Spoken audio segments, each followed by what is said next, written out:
समय समय पर इस कमेटी द्वारा, जो टीम के द्वारा जांच पड़ताल की जा रही थी, उसका विश्लेषण भी किया जा रहा था।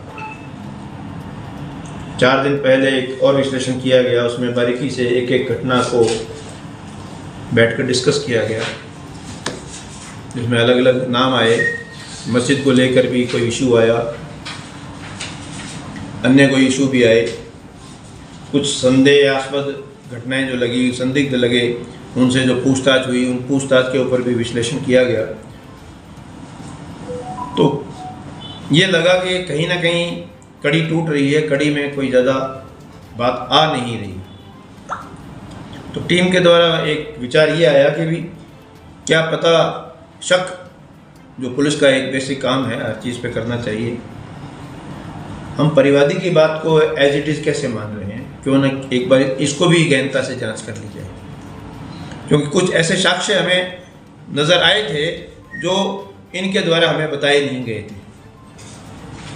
मसलन चोट डंडे से मारना तो बताया था, लेकिन गला घोंट के जो पोस्टमार्टम रिपोर्ट थी, उससे गला घोंटने से उसकी मृत्यु होना पोस्टमार्टम रिपोर्ट ने बताया था।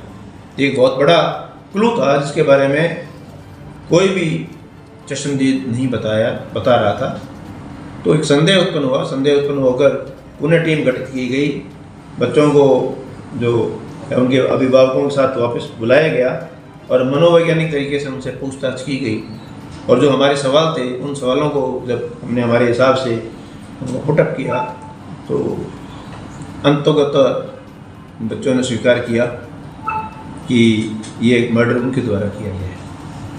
सर, घटना का क्या कारण सामने आया, क्यों किया? बताऊंगा खुलासा। उसमें जो मुख्य खुलासा जो बच्चों के द्वारा बताए मुताबिक, मौलाना साहब इन बच्चों से जो है मोबाइल पर अश्लील फिल्में देखते थे, बच्चों को दिखाते थे, इनके साथ अश्लील हरकतें करते थे। जो एक बच्चा अभी इनके साथ अभी फ्रेश ही आया था, उसके साथ भी उन्होंने प्रयास किया था, जिस पर बच्चे ने जो है ये धमकी देते हुए कि मैं अपने परिजनों को बता दूंगा, तो उसमें ये कामयाब नहीं हो पाए। लेकिन जो बच्चों के मुताबिक शाम के वक्त जब वो कैरम खेल रहे थे, तब बच्चों ने आपस में बतलाए, तो क्योंकि 2 भाई थे, तो छोटे भाई के साथ हरकत की जा चुकी थी, गलत सेक्सुअल अब्यूज किया जा चुका था, जिस पर उसने रोश में आकर उन्होंने प्लानिंग की कि बहुत हो गया, अब इसको जो है कहीं ना कहीं अंजाम देना पड़ेगा।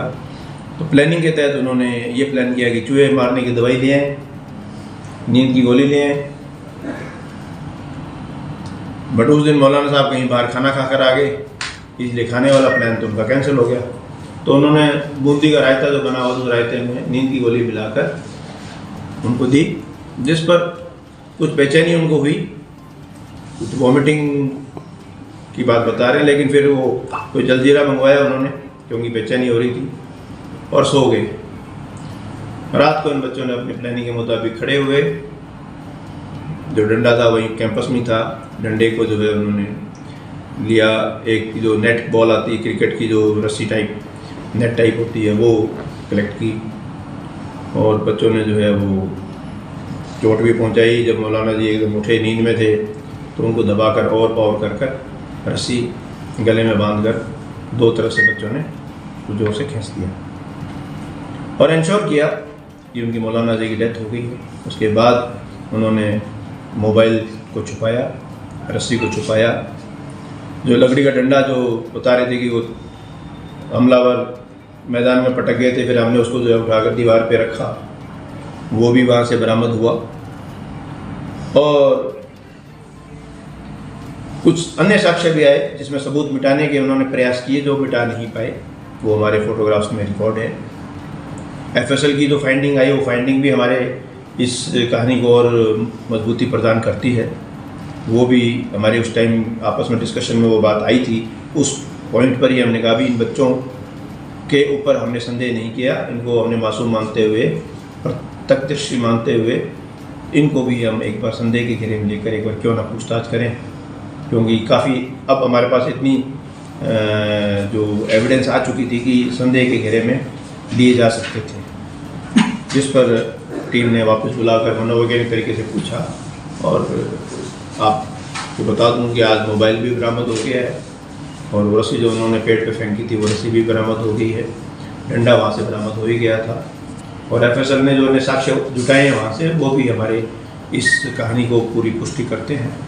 तो कुल मिलाकर 6 जो विधि से संघर्ष का बालक है उनको निरुद्ध किया गया है और ये बड़ा एक अनफॉर्चुनेट इंसिडेंट है, लेकिन क्योंकि मर्डर ब्लाइंड था तो इसको हमारी प्रायोरिटी थी खोलना।